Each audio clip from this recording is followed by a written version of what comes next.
Hoy tenemos dos invitadas. Norma Patricia Borán es profesora de la Facultad de la Escuela de Química de la Universidad Tecnológica de Pereira, una muy buena lectora y en este momento está disfrutando de la obra de Germán Hesse, entonces me tomé el atrevimiento de invitarla, ya se había comentado a ustedes, entonces ella estará con nosotros el día de hoy. Y mi compañera Carolina Arias, entonces también está asistiendo el día de hoy, también me está acompañando con todo el apoyo que estos medios técnicos exigen, porque hoy sí que deseo que me vean menos y que más bien veamos a partes de la obra de Gese. A ellas dos, entonces, muchas gracias, damos la bienvenida. Es un grupo de sexto semestre. Y entonces les sugeriría, para comenzar amablemente esta sesión que debe ser muy amable, les pediría el favor a que cada uno visualizándose, yo me voy en este momento a desaparecer en este segundo, visualizándose, me comenten cuáles han sido el acercamiento a la obra de este autor, fundamentalmente cuándo lo empezaron a leer, qué obras han leído de él, si han leído novelas o cuentos o poesía. Entonces, brevemente, le agradecería a cada uno esta información. Entonces, ¿quién quisiera empezar? Buenas, pero ya hace muy poquito, Si te puedes visualizar, mucho mejor. yo creo que yo ya estoy visual.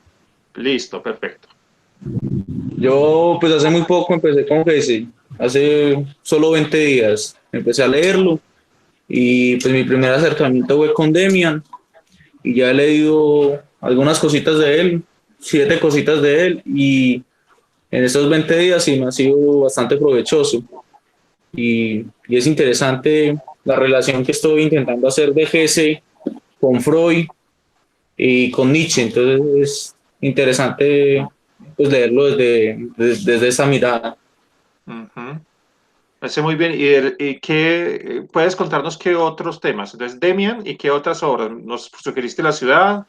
¿Hablaste de La trágico? ciudad, Rastro y un sueño, Lo Ajá. trágico, El sillón de mimbre, eh, también Historia de un mago y estaba leyendo Iris antes de la clase y, Perfecto. y empezaré Alma de niño. Ujú. Perfecto. Muchas gracias, Santiago. ¿Quién quiere continuar?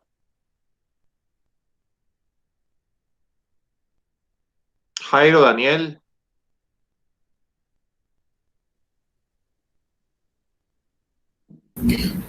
Buenas tardes. Sí, Eh, Daniel. pues sinceramente yo no había pues, tenido como acercamiento directo al autor. Nomás pues esta semana fue que me acerqué al tema de los dos textos que usted nos envió, que subí a la Ujú. plataforma de Classroom, pero pues sí me gustó mucho como la referencia biográfica de él y como la forma en la que él relata sus historias, pero la verdad pues previamente no había tenido como referencia clara de él. Pero pues creo que sí, planeo continuar leyéndolo porque me gustó mucho. Perfecto, Daniel. Muchas gracias. Jairo.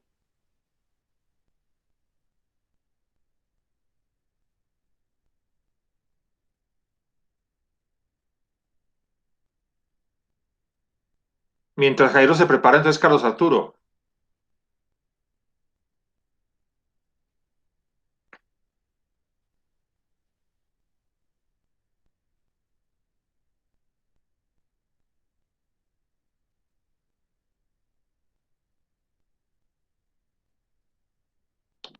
Carlos Arturo o Jairo, ¿están listos?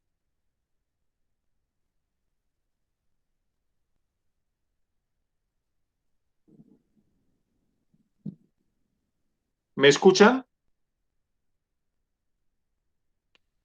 No puedes integrarte con micrófono, Jairo.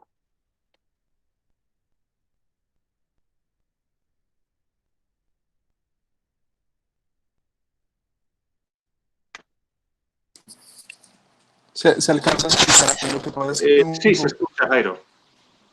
tengo un poquito de problemas porque está cayendo un aguacero por aquí, pero yo la verdad tampoco he tenido mucho acercamiento a la obra de eso. Ujú. Bueno, gracias, Jairo. Carlos Arturo.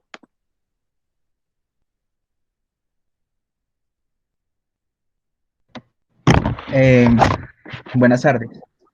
Buenas tardes. Pues es un autor que me llama muchísimo la atención, principalmente porque tiene muchas referencias a Nietzsche. Digamos que tienen muchos puntos en común y eso me ha generado siempre una gran impresión. Las obras que he abordado principalmente de él son Demian, El Lobo Estepario, Alma de Niño, El Último Verano de Clinsor. Ujú, Y me han parecido obras muy bellas, sobre todo Alma de Niño y El Lobo Estepario, porque digamos que en ellas he logrado vislumbrar perfectamente o a grosso modo esa concepción bella que tiene él respecto a la distorsión que se tiene desde sí mismo o a la proyección que se tiene en muchos otros. Y me parece muy bella esa manera dionisiaca que tiene de comprender la vida. ujú. Gracias, Carlos Arturo. ¿Y de Klingsor, leíste el último verano de Klingsor o leíste los tres relatos? ¿Klein y Wagner también? Sí, señor. ¿Leíste Klein y Wagner? Ah, perfecto. Ajá, sí, leí esos tres cuentos, pero principalmente me llamó más la atención Alma de Niño. Me pareció muy hermoso, la verdad. Ajá, perfecto. Gracias, Carlos. Bueno, Norma, ¿nos cuentas? Hola nuevamente, muy buenas tardes para todos. Leo, muchas gracias por tu invitación. ¿Me escuchan bien ahí? Te escuchamos bien. Ah, bueno, es que por acá también está como lloviendo y tronando. Bueno, no, pues yo conocí el autor a través de León y pues el primer libro que me leí fue El Lobo Estepario en el 2018, finalizando el 2018, ¿no? Entonces, pues obviamente un libro maravilloso. Ya entonces no había vuelto a leer más de Hermann Hesse hasta ahora el año pasado que leí Siddhartha y obviamente pues también me encantó, también un libro muy, muy hermoso. Y obviamente entonces le di continuidad a las obras de él. Entonces, por recomendación pues también de León, pues yo tenía pensado leer primero El Juego de Avalorios, pero pues León me recomendó leer antes otros y dejar El Juego de Avalorios para el final. Entonces, después de Siddhartha leí Demian y hasta la semana pasada me terminé de leer Narciso y Golmundo. Entonces, pues aspiro a seguir con el último verano de Clinsor, lo tengo ahí. Y ya, entonces, continuar con el juego de Valorio. Sin embargo, ahora que el compañero Carlos Arturo comentó, Alma de Niño, no lo tengo, entonces aquí lo voy a anotar en la agenda porque creo que entonces va antes del juego de valores. Ujú. Y bueno, esa ha sido pues como es mi experiencia y pues básicamente todos los libros que, pues, los que he leído me han fascinado. Obviamente, pues quedé maravillada con Narciso y Golmundo. Yo creo que cada libro lo apasiona a uno más por este autor. Y pues a pesar de que yo es del área de química, obviamente mis lecturas, pues ya de modo personal, pues León lo sabe, son más orientadas hacia la filosofía, me encanta. Entonces sí, estoy muy apasionada ahora con Hermann Hesse, la verdad. Esa es como mi experiencia. Muchas gracias, Norma. Y Carolina, nos cuenta tu experiencia. Muy buenas tardes para todos. Gracias por la invitación.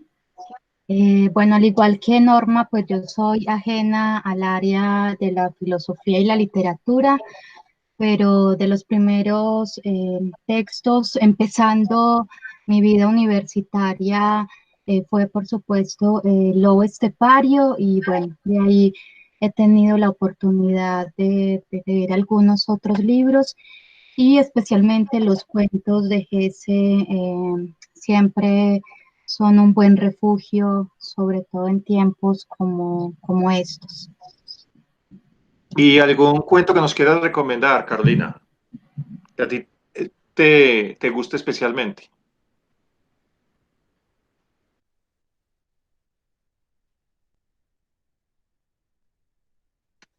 Carolina, ¿algún cuento que te guste especialmente de Gese?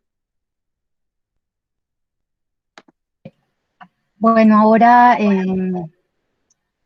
pues no recuerdo los nombres en particular, pero hay una colección, creo que es cuentos de amor, donde hay algunas fábulas que han sido muy bonitas para mí.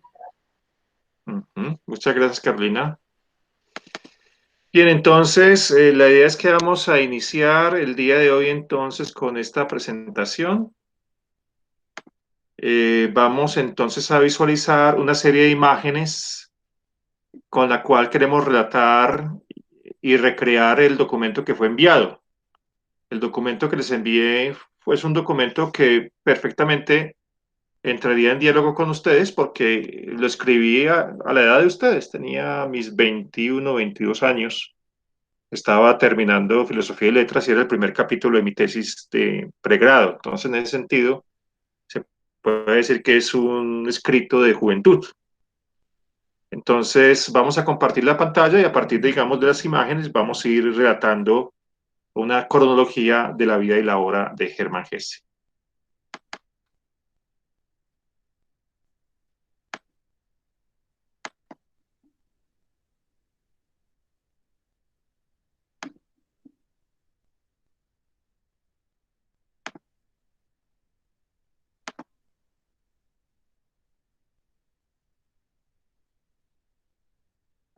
En este momento ven la pantalla, ven la imagen de Hermann Hesse. Si me pueden decir Sí, León. para Sí, cuándo. sí la estoy Perfecto. viendo. Perfecto. Entonces, vamos a iniciar como inicia Gonzalo Carranza, un libro que se llama Hermann Hesse para principiantes. Esta es una colección argentina muy valiosa. Tan solo quería vivir aquello que entendía brotar espontáneamente de mí. ¿Por qué había de serme tan difícil? Es una frase que está en el Demian. Emil Sinclair es Hermann Hesse. A mediados de 1920, hace un siglo, una noticia sacude el mundo de las letras alemanas. Hermann Hesse es el autor del Demian. Aquella revelación termina con el juego que ha desvelado a tantos escritores y críticos literarios desde la publicación de la novela.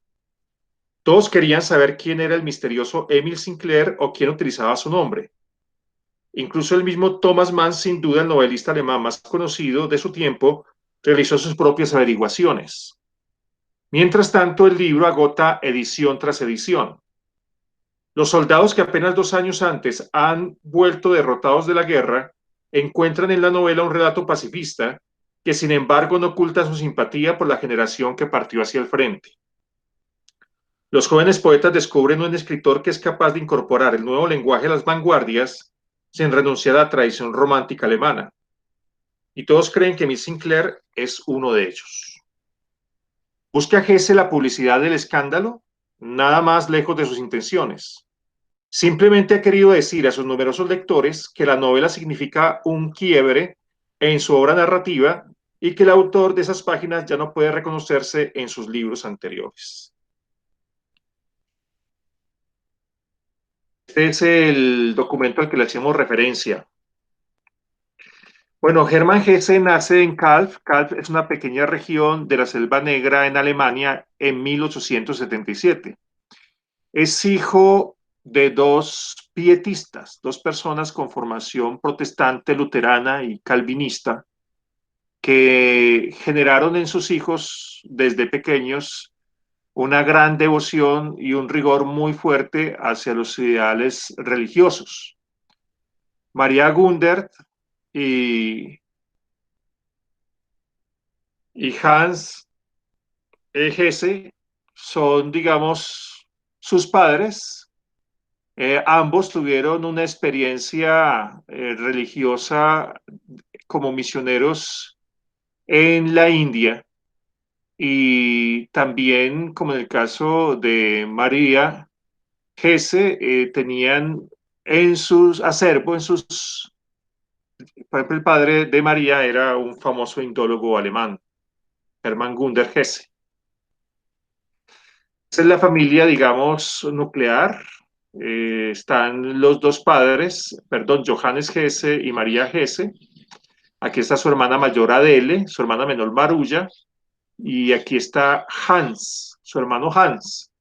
Él tiene un bellísimo texto dedicado a Hans, porque, tiene que ver con el suicidio de su hermano Hans, es uno de sus textos más vitales. Calf es una ciudad, digamos, muy pequeña. La ciudad de pronto más cercana que nosotros podemos reconocer podría ser Tubinga, en la Selva Negra. Y hay, digamos, un elemento que hay que reconocer necesariamente en la obra de Hermann Hesse, es que toda la obra de Hermann Hesse tiene un valor muy fuerte biográfico. Se puede decir que en términos así como García Márquez tiene su Macondo, Germán Hesse tiene su pequeño Macondo en lo que se denomina el Gerbersau. Y él tiene, digamos, varios documentos, relatos de Allende y de Allende, en sus recuerdos, en sus cuentos, donde va a hablar siempre de una pequeña patria que le llama Gerbersau. Allí había una tienda, panadería también, pastelería, de un comerciante que llamaba Heinrich Gibenrath. Givenrad va a ser uno de los primeros protagonistas de sus novelas, en particular la novela Bajo la Rueda, de la que hablaremos más adelante. Hermann Hesse entonces desde pequeño, y es muy impresionante, empezaba a manejar y a mostrar, digamos, como una rebeldía innata. A los 6 años hay cartas de Johannes Hesse a sus familiares diciendo que no sabe qué hacer con Hermann, con el pequeño Hermann, y que lo ideal sería mandarlo rápidamente a estudiar a otra parte, porque definitivamente es un muchacho, es un niño muy indisciplinado. Eso se produce en Göppingen, que es otro pequeño pueblo de la región de Wittenberg, uno de los estados alemanes del sur, al lado de Baviera, y allí entonces a él lo internan desde los 7 años en una escuela típica de la época, donde la formación del latín era lo más recomendable. En esta época entonces los pietistas querían continuar su formación religiosa, haciendo que sus hijos, ojalá, lo ideal es que fueran teólogos. De ese destino no escapó Germán Hesse. Después de estar directamente estudiando internado en la escuela de Göppingen, él va a llegar cuando empieza su adolescencia, ahora sí, a buscar tener una formación que lo ligara directamente con su futura ordenanza, que de acuerdo a los intereses de sus padres debería ser la teología. Y directamente lo llevan a un monasterio donde se forman los pietistas, que es el monasterio de Maulbronn. Maulbronn va a tener mucha importancia en Hesse, sobre todo en dos novelas. Uno, Bajo la Rueda, de 1904, y la segunda, Narciso y Goldmundo, de 1930. Esta es la foto del convento donde se formaban los novicios para prepararse como futuros teólogos y sacerdotes en el campo, digamos, y pastores, perdón, en el campo del pietismo alemán en esa época. Este sería la Mariabrunn de Narciso y Goldmundo. Desde un principio, al igual que le pasó con su casa paterna, que le pasó en Göppingen, se podría decir que empezaba a distinguirse por ser un buen conocedor del latín, pero también empezaba a distinguirse por ser una persona muy indisciplinada y tener muchas dificultades con la autoridad. Eso llevó a que empezara a tener una serie, digamos, de conflictos con sus condiscípulos y con sus profesores en el seminario de Malbrunn, lo que lo llevó a los 13 años, y eso está muy claramente relatado, sobre todo en Bajo la Rueda, a que él huyera del seminario. Él, después de un mediodía, salta a la verja del seminario, es invierno, pasa, digamos, toda una noche en el bosque, apenas tenía sus 14 años. Después intenta huir entonces de Maulbronn y dirigirse hacia su familia, pero es devuelto por un funcionario del tren de entonces.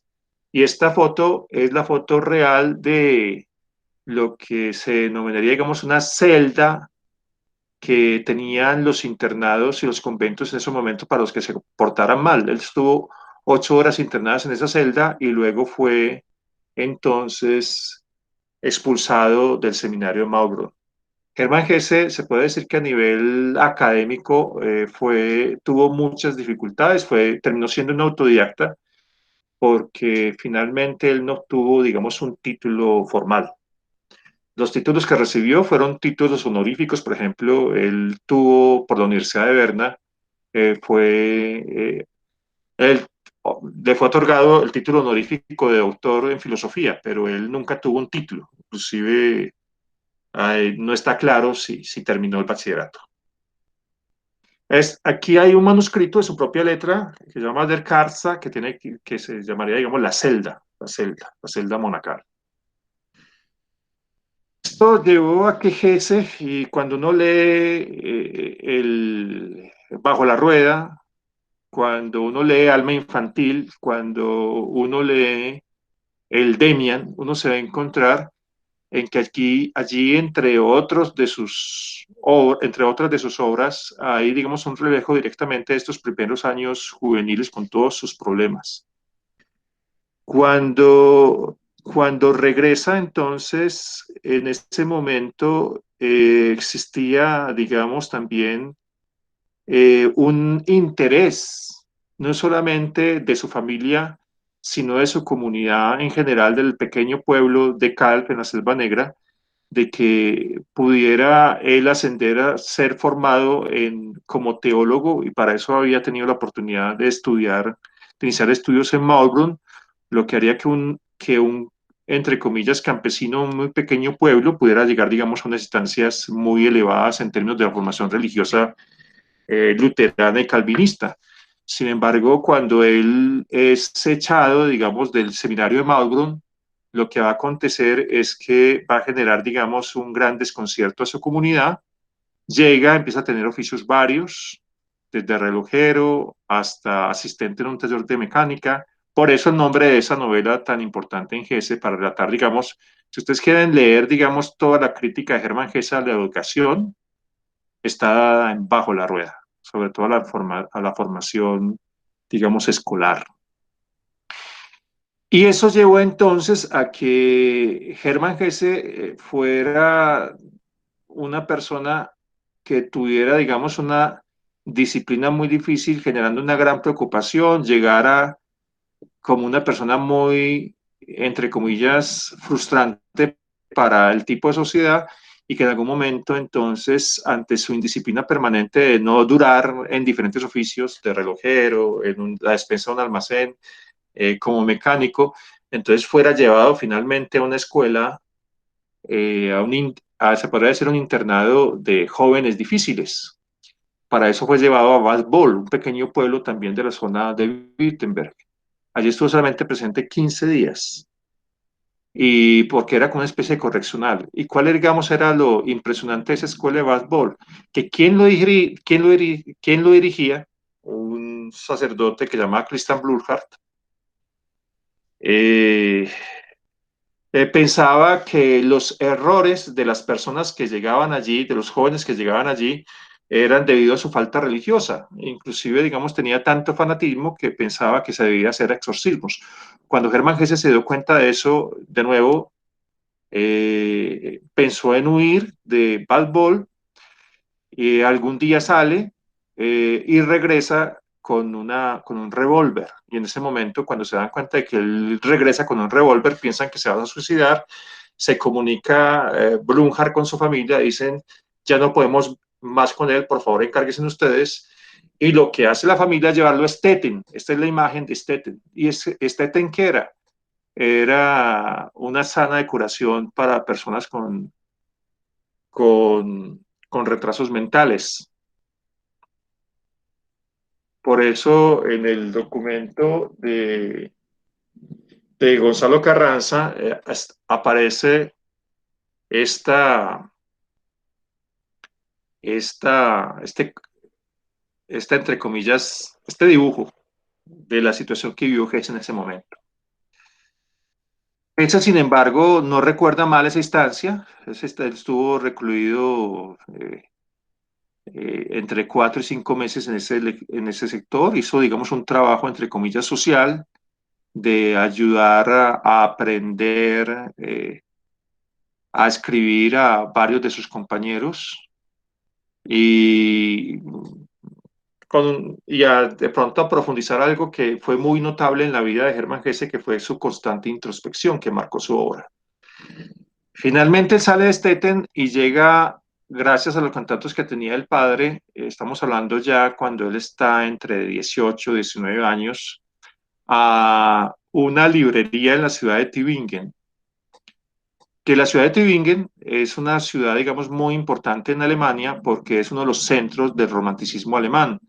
En Tübingen fue donde estudiaron, digamos, Hegel, Schelling y Fichte, entre otros grandes filósofos, para no hablar de los poetas. Ahí es donde se encuentra la famosa Torre de Zimmer, que es donde que tanto quería Nietzsche, porque allí era el refugio final de los 10 años loco de una de las personas que más influyó la propia escritora de Nietzsche, que era Friedrich Hölderlin.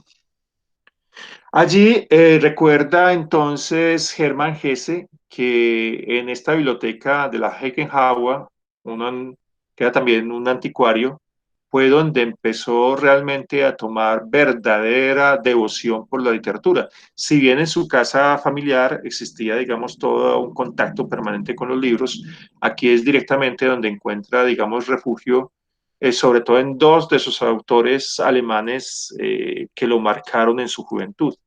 Uno de ellos es Goethe.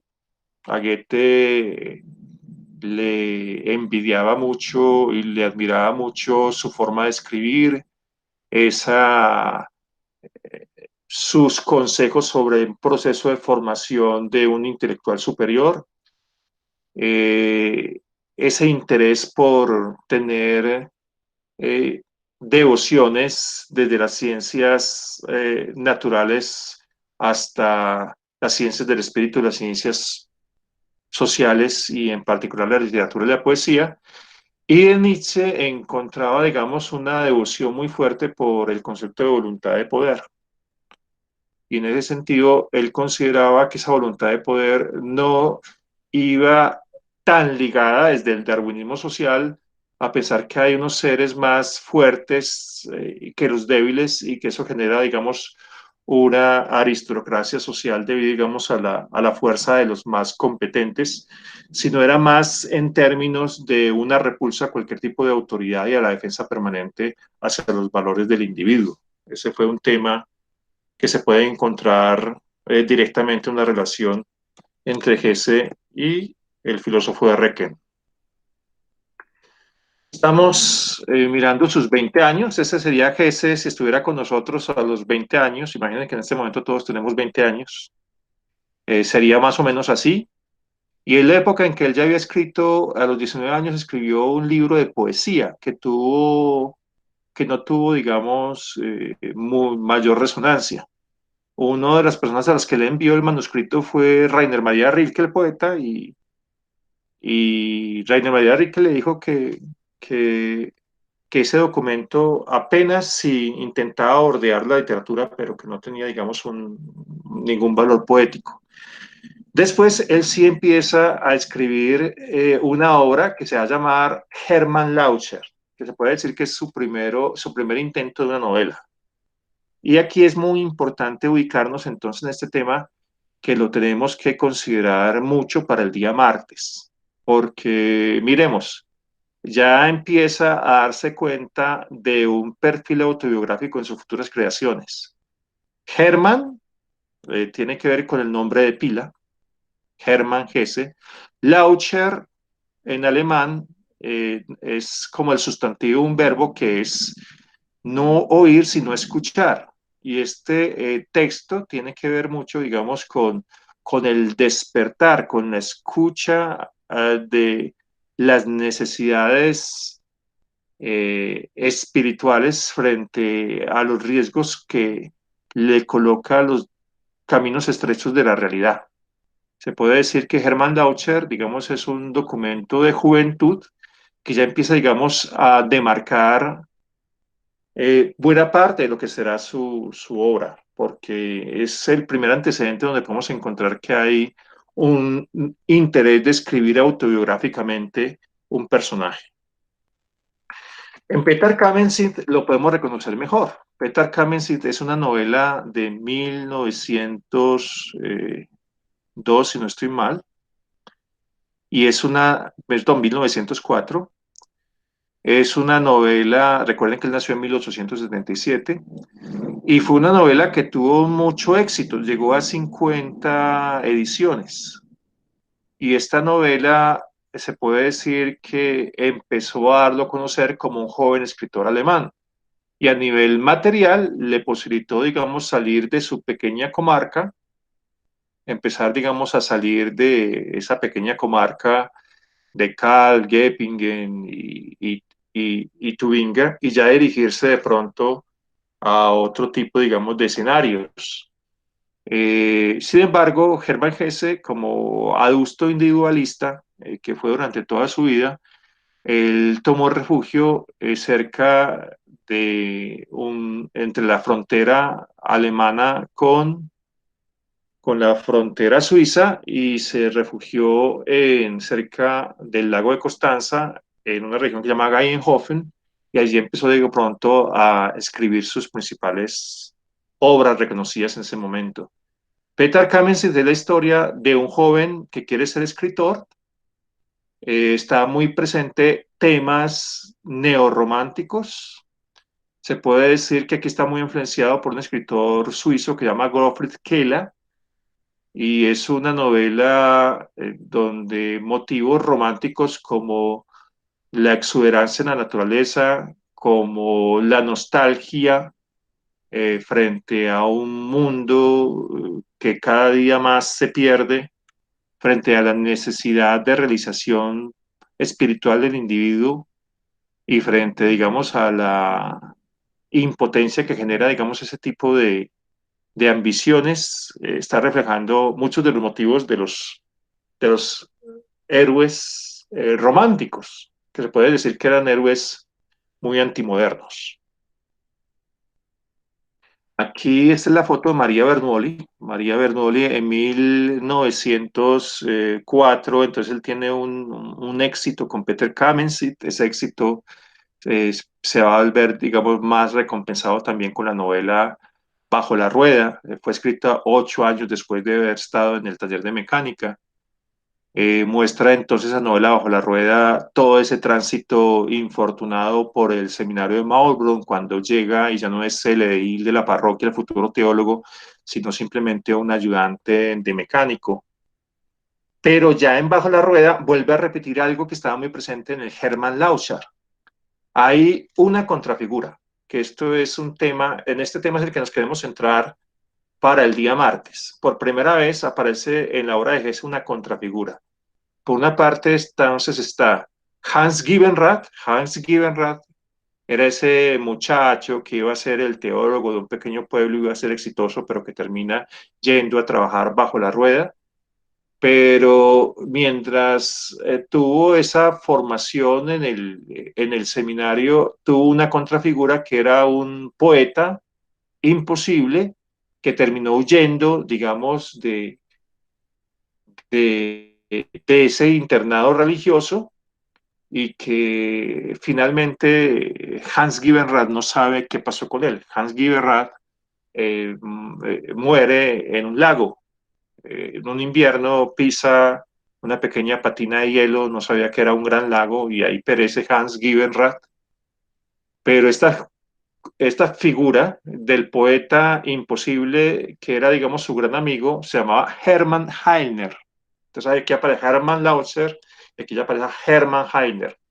Y el Heiner en alemán tiene que ver, ustedes de pronto se podría popularizar en la famosa expresión del nacionalsocialismo Heil Hitler. Heilen es salvar, o sea, Hermann sería Hermann el Salvador.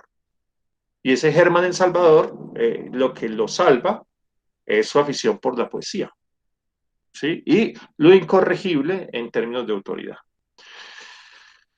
Decíamos entonces que en su época Geigenhofen conoce en las veladas literarias que también frecuentaba en Basel, una ciudad que fue muy importante para Hesse, por su producción literaria, centros literarios y artísticos, ya empezaba a ser, digamos, un escritor más conocido y allí conoció a una fotógrafa muy sensible llamada María Bernoulli. María Bernoulli entonces era de ascendencia italiana, tenía 10 años mayor que él y fue su primer matrimonio.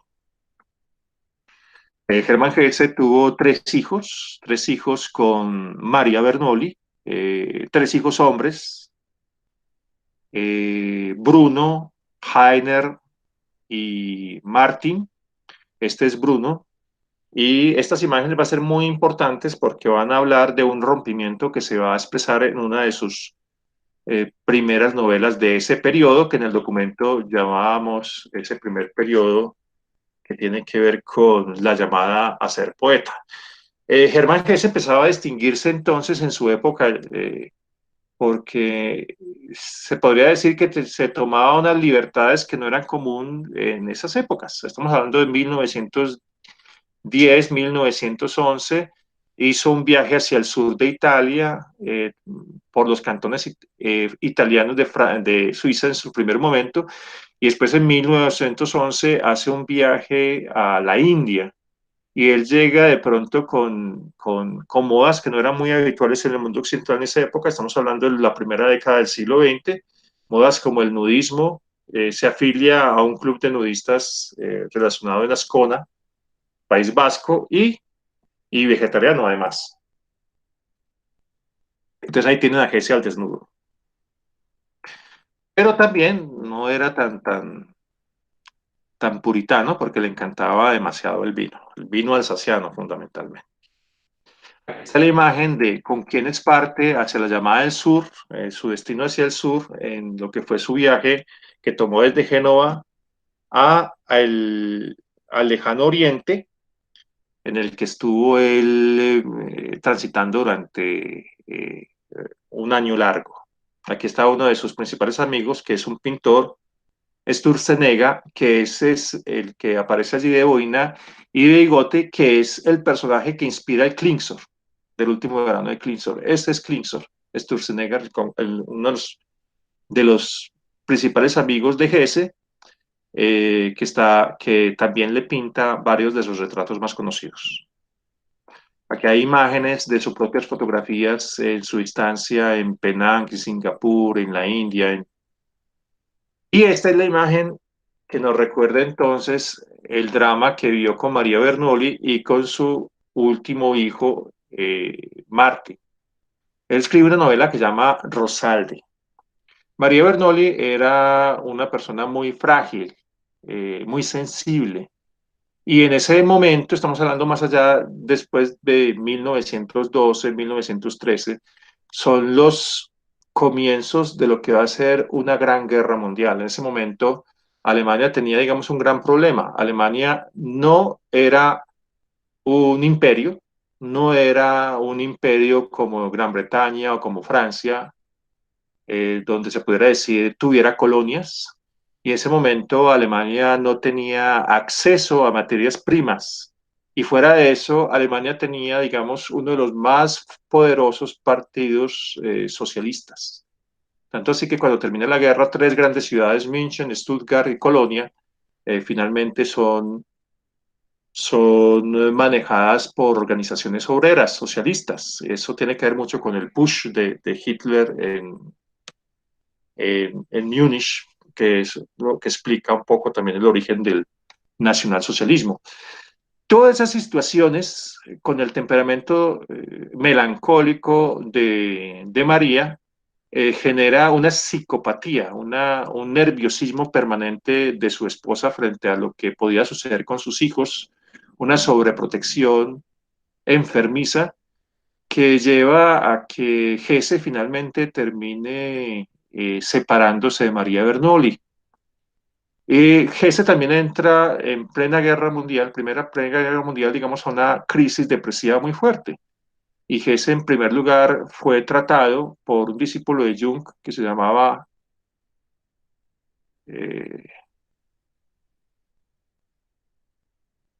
Alberto Bell, y finalmente en 1921, en la segunda crisis, es tratado directamente por Carl Jung, que, con lo que comentaba Santiago, que tiene intereses con el psicoanálisis. Es interesante saber que Hesse fue amigo tanto de Jung como de Freud, y intentó, inclusive con escritos, están en sus últimos cartas de las obras completas, de unir esos dos grandes monstruos del psicoanálisis que habían discutido. Hay una obra literaria donde está presente este drama de lo que fue finalmente la pérdida de conciencia y de raciocinio de su esposa María Bernoli, la casi muerte de su hijo Martin, que empezó a tener problemas muy graves de salud desde pequeño, y lo que fue la Gran Depresión en la que también entró Germán Hesse. Germán Hesse dejó, digamos, sus hijos al cuidado de familiares y estuvo recluido, digamos, en sanación interna también del psicoanálisis. Esa novela se llama Rosalde y es una novela muy intensa que habla de ese rompimiento familiar en pleno momento de la guerra. Eh, el momento de la guerra tenía, digamos, un gran inconveniente, es que Alemania era de los países más interesados en que se diera la confrontación, y en los diferentes países se creó, digamos, un fanatismo nacionalista muy fuerte. Estamos hablando de la Primera Guerra Mundial entre 1914 y 1917-18. Miremos este cartel típico de esa época. La primero, Jeda Chus ein Rus, cada disparo un ruso. Jeda estos ein francés, cada golpe un francés. Jeda trit ein Brit, cada paso un británico. Entonces prácticamente se empezaba a notar uno de los temas que también hizo que Hesse se aferrara mucho más a su individualismo, que era el nacionalismo de Estado y el odio entre estados, que se dio, digamos, en la Europa de su momento. Aquí aparece Hermann Hesse. Entonces, en esa época estaba en Suiza, empezó a alejarse cada vez más de ese fanatismo que está viviendo, digamos, su país.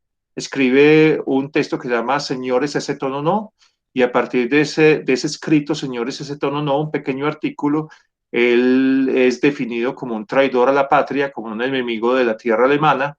Eso lleva a que Hesse se tenga que recluir en Suiza y a que finalmente tome la nacionalidad suiza, sobre todo porque, y es un tema, digamos, si ustedes leen Demian, y estamos hablando de 1920, ustedes se dan cuenta que el Demian, y sobre todo se va a entender mucho más en un texto que, que es muy interesante. Hesse hace revivir el Zaratustra de Nietzsche y lleva a Zaratustra a decir unas palabras a la juventud alemana en 1919-1920, cuando ellos estaban regresando de la Primera Guerra Mundial. Y Zaratustra, desde la voz de Nietzsche, está llamando a la necesidad de mirar el interior, porque Hesse está reconociendo que Alemania, a pesar de perder la guerra, no ha entendido y se viene otra Segunda Guerra. Y ese tema vuelve a aparecer, ustedes notan que va a volver a aparecer en sus diferentes novelas, va a aparecer en el Demian, hay indicios de eso, hay indicios en Viaje a Nuremberg, hay indicios, hasta en el Narciso y Golmundo se podría decir que hay indicios, en el Lobo Estepario es muy claro. Hermann Hesse siente que Europa y su país, Alemania, no va a cambiar, y desde ese momento empieza a escribir él con nombre de Emile Sinclair, porque está escribiendo como un pacifista. Emile Sinclair escribe con el seudónimo Emile Sinclair, hizo varios de sus relatos. Si la guerra dura 2 años más, si la guerra dura 5 años más, escribe el Demian. Finalmente, recuerden que el protagonista del Demian se llama Emile Sinclair. Seguramente esta palabra Sinclair tiene que ver con el gran amigo de Hölderlin, que también admiraba mucho a otros autores. Thomas Mann aquí estaba exigiéndole a la colección Fisher, a la editorial Fisher, que le dijera cuál era el nombre del autor del Demian. Aquí aparece Demian, una historia de juventud de Emile Sinclair. Así fue publicado el texto, no se publicó con el nombre de Hermann Hesse. Bueno, y ya entonces, ya tanto en el Demian, en el Siddhartha, en el Lobo Estepario, en Narciso de Golmundo, en el mismo Juego de Alorios, se va a observar ese contrapunto permanente entre dos autores que están en permanente relación, lucha, diálogo, encuentro, desencuentro, que va a ser parte, digamos, de la misma estética de la obra hesiana. El regreso de Zaratustra, una palabra de la juventud alemana, un texto de 1919, al que hacíamos referencia antes. Esta es la portada del libro original. Aquí Hesse está vestido de caminante, como lo conocemos en una de sus obras también más populares de esa época, que es El Caminante, un bello texto que también está mostrando una de sus principales aficiones, que es la pintura. En esta época, él ya había tenido, digamos, infortunadamente la desdicha de la separación de su patrimonio. Pasa de Geienhofen a un sector del Ticino. Ticino es parte del sur de Suiza, y allí empieza a vivir muy cerca de Lugano, en una región que se llama Montagnola, y allí va a vivir un buen tiempo en esta casa, la casa Camuzzi, en Montagnola, que es aquí donde él escribe el último grano del Klingsor, donde termina de escribir el Demian, donde escribe el Siddhartha. Esta es una, digamos, de las principales casas que vio nacer las principales producciones en la época de lo que denominamos en el texto la llamada hacia el interior, en los años 20. Este es el famoso balcón de Klingsor. Si leyeron el Klingsor, este es el famoso balcón. Y aquí aparece su segunda mujer, Ruth Wenger. Ruth Wenger ya no era una fotógrafa, era una joven estudiante de canto. Esta mujer es la que aparece en el cuadro de Harry Haller en El Lobo Estepario. Aparece en un cuadro con un gabán, ornamentada muy glamurosamente, y también es esa mujer que entra y que sale de la mansarda, de la guardilla de Harry Haller en El Lobo Estepario. Con Ruth Wenger tuvo una relación muy corta, una relación muy difícil. Germán Gese tiene una anotación, una carta, donde inclusive el mismo día del matrimonio, él observó el matrimonio como si fuera una comedia. Pues Gese nunca fue una persona, digamos, fue una persona muy espiritual, pero siempre enemiga de cualquier tipo de iglesia o de congregación. Él se casó civilmente, y ese día de su matrimonio civil estuvo muy enfermo, y sin embargo Ruth Wenger hizo que él asistiera. Desde ese momento, quién sabe antes, se notaban, digamos, las disparidades en Hesse frente a su relación con Ruth Wenger. Sin embargo, cuando ustedes leen el último verano de Klingsor y hablan de Ercilia, seguramente la Ercilia se trata de esos amigos que caminan colinas en el verano de Klingsor, y Ercilia seguramente está muy vinculada con el enamoramiento que en ese momento Hesse tenía de Ruth Wenger. Y este es las acuarelas de Tesino. Estas son las acuarelas, él se vuelve un acuarelista consumado, y en Tesino existe, digamos, en su museo la colección de sus principales pinturas. Un cromatista consumado fue llamado en su momento por las sociedades pictóricas de esa región italiano-suiza. Esta es una imagen que para Germán Hesse tiene una importancia crucial. Ustedes se la encontrarían en Alma de Niño, se la encuentra también en el Demian, se la encuentran necesariamente en el Siddhartha. Esto era, digamos, de los legados más queridos de su tradición familiar. Pertenecía a Hermann Gurder, y esta es la diosa Shiva, ¿no? Aquella que cuando danza hace que el mundo vuelva a existir, a pesar de que de que ha desaparecido. Las danzas producen permanentemente mundos, crean mundos frente a la destrucción. Y ese era el ídolo que Hesse miraba cuando era pequeño. A veces relataba él, trataba de reconocer sus múltiples movimientos, siempre veía un movimiento distinto en ese ídolo, digamos, en su casa familiar, pero curiosamente cuando él regresa de Stettin y de Maulbronn, ya la estatua había perdido su brillo. Él recobra ese brillo, él va a recobrar ese brillo, digamos, esa amada interior, fundamentalmente con esa búsqueda que había iniciado con el Demian y con esa búsqueda que había iniciado con el regreso a Zaratustra y que se observará más directamente en el Siddhartha de Hermann Hesse. Algunos dicen que el Siddhartha algunos críticos literarios hablan de que el Siddhartha, Hugo Ball, por ejemplo, habla de que el Siddhartha es la autobiografía simbólica de Hermann Hesse, a partir, digamos, de una visión orientalista. Esta imagen pertenece al restaurante Helm. Helm en alemán quiere decir yelmo. Es el yelmo con el que los caballeros combatían en la Edad Media. Y este restaurante es el que en el Lobo Estepario se da a llamar el Casco de Acero. Allí es donde conoce a Armanda.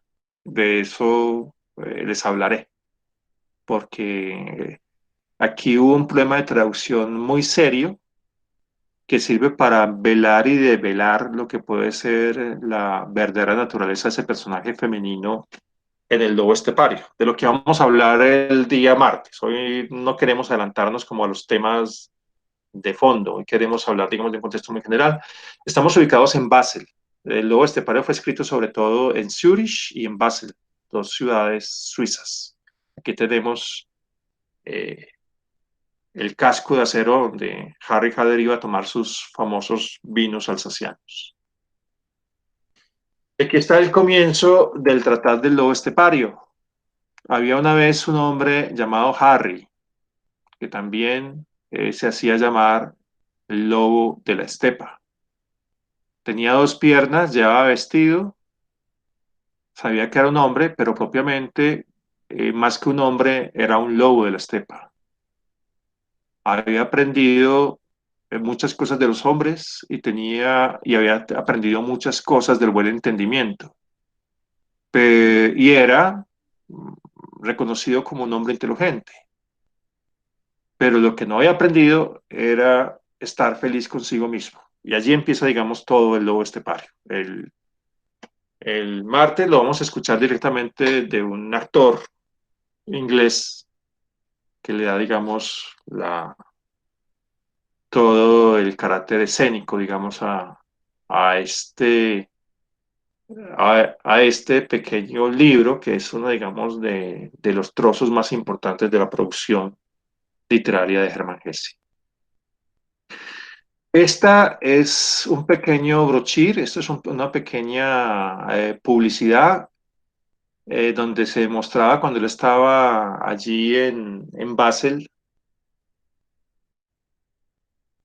tomando clases de baile en ese momento. Se podría decir que El Lobo Estepario de 1927 es la novela más contemporánea de Hermann Hesse. Cuando nosotros observamos otras novelas de Hermann Hesse, nos vamos a encontrar que las novelas de Hermann Hesse pueden ser de pequeñas patrias rurales. Peter Kamenzind, Bajo la Rueda, el mismo Narciso y el Golmundo, el mismo Juego a Alorios. La novela más urbana de Hermann Hesse necesariamente es El hombre, el lobo estepario. Estamos en ámbitos urbanos, estamos en cabaret, estamos recorriendo las calles, los comercios, los salones de baile. Estamos con toda la ironía al proceso de industrialización y modernización. Se está hablando del cine, se está hablando de la radio, se está hablando, digamos, de los espectáculos modernos. Y frente a ello hay un hombre que busca. Es Nos estamos encontrando entonces con la música jazz, nos estamos encontrando entonces donde se bailaba el Boston, donde se aprendían, digamos, los ritmos musicales de esa época. Y Hermann Hesse vivió, y esta fue, digamos, la academia que seguramente le inspiró varias de las cosas, de las escenas que narra queriendo aprender a bailar, tanto con María como con Armanda. Y estos fueron los profesores de baile de Hermann Hesse en Basel. Seguramente los movimientos que describe el lobo estepario son movimientos que aprendió con estos dos profesores. Este es el manuscrito del Teatro Mágico de Hermann Hesse con su propia pluma. Aquí se encuentra entonces ese relato. Hermann Hesse, entonces, en el Lobo Estepario, quienes no lo han leído, hay, hay un hombre que va a cumplir 50 años, pero está pensando en la navaja de afeitar. Pareciera que, la decisión que le había tomado era que el día que cumpliera 50 años se iba a suicidar. Y ese tema no es de Harry Haller, es un tema de Hermann Hesse. Hermann Hesse le escribió a Hugo Ball cuando tenía 48 años que en 2 años él quería suicidarse. Él había tenido también un problema muy serio en su estado anímico en 1921-1922. Y recordemos que la producción de Hesse es una producción entre guerras mundiales. Y él es alemán. Y es una persona de un talante muy fuerte a nivel espiritual. Obviamente, conmovido por esas circunstancias. Una vez, entonces, pensando en esas circunstancias, él a caminar por una ciudad que no se nombra, pero es la ciudad de Basel, y se encuentra en una zona muy oscura que empieza a aparecer un pequeño cartel y ese cartel que alumbra le llama mucho la atención. Él trata de mirar dónde está esa luz, se encuentra que esa luz sale de una pequeña imagen que está detrás de una puerta, empieza a mirar la puerta, la luz aparece y desaparece, hay una serie de palabras, unas aparecen primero, otras aparecen después y lo que está invitando esas luces es a una sesión muy especial de un teatro mágico que es solo para locos y la entrada cuesta la razón. Y este va a ser, digamos, el bosquejo de ese capítulo final tan importante del Lobo Estepario, donde finalmente Harry Haller tiene acceso al teatro mágico. Aquí se estaba presentando entonces una, una de las invitaciones que se hacía para hablar de su obra. Aquí se está hablando de los 15.000 ejemplares del Lobo Estepario. Aquí se está aludiendo se podría decir, el principal biógrafo de Hermann Hesse es Hugo Ball, que fue amigo personal, y se está dando cuenta de los 50 años del poeta, es decir, la edad del protagonista del Lobo Estepario. En los 3 años aparece Narciso y Golmundo.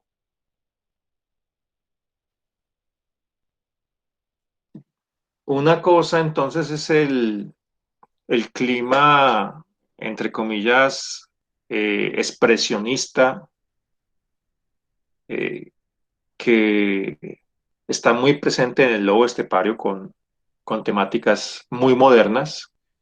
Y otra cosa es encontrarse con Narciso y Golmundo.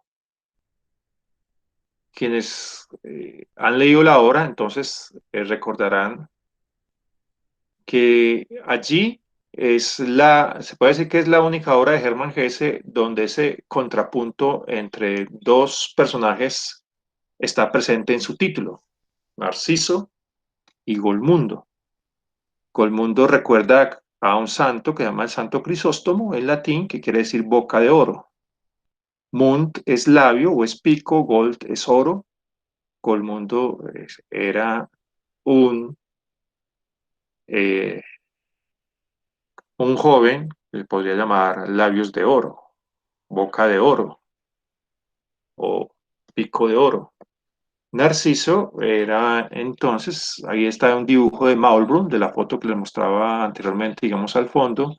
Narciso era un abad, quien había tenido la oportunidad de tener una fuerte formación religiosa por todas las posibilidades y capacidades que tenía de formación espiritual desde muy joven.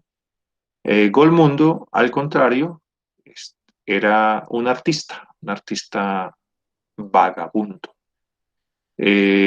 Hablando con Norma, me llamaba mucho la atención que ella me escribía que ha sido una de las novelas que está recomendando Diana Uribe para esta época de pandemia, que hay dos capítulos muy fuertes sobre el tema de la peste. Y es muy llamativo que cuando hay una escena en el Narciso y Mundo, como les decía, estos temas, digamos, de las escenas y los, entre comillas, temas centrales, la idea es que los hablemos más el martes, hoy es un tema como de contexto. Hay una escena del Narciso y Mundo donde él está echando camino hacia un pueblo y se encuentra con un mendigo, y este mendigo le dice, no entres, no vayas, porque existe la peste y esta peste ha comenzado en el sector de los judíos. Y es algo de lo que veníamos hablando con el tema del coronavirus hace un mes, que históricamente las diferentes pandemias y las epidemias muchas veces han sido atribuidas a diferentes pueblos, lo que ha creado, digamos, elementos de xenofobia muy delicados. Si hoy en día Sonia Chá, en ese documento que estamos leyendo sobre el regalo envenenado, habla de que ahora se está generando, digamos, una xenofobia, un temor y una exclusión del chino, pues durante mucho tiempo fue la exclusión, por ejemplo, en la Edad Media se dice que fue atribulada a la peste, fue todas las tribulaciones que causó la peste de la Edad Media fue endilgada a los judíos en Europa. Entonces, está un poco presente. Y recordemos también que no es gratuito, en 1930 ya el régimen nazi se estaba imponiendo. Esa alusión al judío no es nada gratuita. Como sabemos, en este momento también Norma me decía que estaba leyendo La peste de Camus. Y recordemos que detrás de la peste de Camus hay también toda una alusión contra el fascismo, ¿sí? Tanto Sartre como Camus estaban escribiendo Le Combat, un periódico clandestino de liberación de la Francia de Vichy, en ese momento los que han tomado eh, desde un punto, digamos, nacionalsocialista el gobierno en Francia, que fue vencida muy rápidamente, tomada muy rápidamente por el ejército del Tercer Reich. Y entonces, detrás de la peste de Camus, esa peste tiene que ver mucho con el fascismo que se dio en Europa en su momento. Puede que allí, a pesar de que sea un ambiente eminentemente medieval, hay alusiones, que hay una crítica directa al contexto social y político que está viendo Germán Hesse en su momento. Ninon Dolby, el último amor de Germán Hesse, la mujer con la que finalmente terminó sus días y como que finalmente pudo realmente dialogar y entenderse con ella. Ella era de ascendencia rumana y tenía formación en crítica de arte. Fue la que lo acompañó hasta el final de sus días. Este texto me parece que a nivel estético sería, pues yo había pensado para este próximo martes que les dieran Klein y Wagner. Puede ser una opción. Podemos hacer las dos cosas. Quienes quieran pueden leer Klein y Wagner, que me parece, digamos, el documento, es un documento que antecede lo que pasa en el Demian, lo que pasa en el Siddhartha, lo que pasa en Narciso y Golmundo, en el mismo Lobo Estepario. Se puede decir que la semilla de esos textos está en Klein y Wagner, ¿sí? Que es el nombre de, de dos de dos personajes que no les voy a decir de qué se trata. Pero otra opción es leer este documento. De pronto para Carlos, que ya se leyó el Klein y Wagner, vamos a buscar si este documento se encuentra, porque no es un documento muy conocido, se llama Viaje al País de la Mañana. Los alemanes, entonces, a Oriente lo llaman el país de la mañana. Occidente es el país del ocaso, ¿sí? Entonces, mientras que Occidente es el ocaso, el Oriente es el despertar. Y por eso los alemanes llaman a Oriente el Morgenlandfahrt, el viaje al país de la mañana. Y este es un relato corto, pero me atrevo a decir que aquí está en buena parte el sentido final de la estética de Hesse. Entonces, vamos a dejar la opción para que ustedes lean uno u otro. Es mucho más fácil de leer el Klein y Wagner, pues es más agradable de leer. Este es más pesado, pero es fundamental para entender, digamos, el tema de la estética. Entonces, vamos a dar la opción para que ustedes elijan cuál de los dos leen o si quieren leer partes. Lo importante es llegar, digamos, con alguna información. Profe, una pregunta. Sí, cuéntanos. Sí, ¿Nosotros buscamos por aparte esas dos bibliografías o usted las subirá para el Classroom? pues yo los voy a buscar en PDF. Si las puedo, si las encuentro, las subo. Ustedes también pueden hacer lo mismo. Si no las encuentran, entonces yo tomaría el escáner y escanearía, digamos, partes de los textos, ¿de acuerdo? O los textos Listo, completos o partes del texto, ¿de listo. acuerdo? ¿Nos podría escribir por ahí como los títulos de las obras para saber bien cómo son, cómo se Sí, escriben? entonces la primera se llama Klein y Wagner, ¿sí? Klein, Klein y Wagner, como lo conocemos, como Richard Wagner, Wagner. Listo, Y el segundo documento se llama así, Viaje al País de la Mañana. listo. Bueno, Gracias, profe. entonces, ¿qué pasa? Germán Hesse está escribiendo entonces ya en los principios de lo que va a ser la Segunda Guerra Mundial. Germán Hesse está en Suiza y tiene ciudadanía suiza. Germán Hesse en la Primera Guerra Mundial colaboró con la Cruz Roja, con los soldados heridos alemanes, y él lo que hizo fue generar una biblioteca para los soldados heridos. Y también colaboraba en un diario, digamos, regional. Hermann Hesse en la Segunda Guerra Mundial eh, tomó un partido pacifista y tuvo, digamos, entre comillas, la posibilidad de que la juventud alemana siguiera leyendo en el periodo del nacionalsocialismo sus obras. Algunas fueron sancionadas, pero la editorial Fischer, donde él publicaba, afortunadamente tuvo la oportunidad durante toda la guerra de seguir publicando algunas de sus obras principales. Entonces esa fue, digamos, una participación también con un rol, digamos, él se unió con un gran literato francés, Romain Rolland, y junto con él escribieron, digamos, tuvieron un trabajo fuerte de intelectuales de la época para la llamada a la paz en esa época, la Segunda Guerra Mundial. Pero como les decía, está presente directamente, es desde Suiza, está escribiendo sus textos. Estamos dando, digamos, un salto a su último periodo, lo que se denominó en el documento el periodo Brujo, es el periodo donde Hesse escribe Breve Historia de mi vida, que está relatado en el documento que les dejé. Recuerden que Germán Hesse, como decía él, desde pequeño no estaba conforme con la realidad.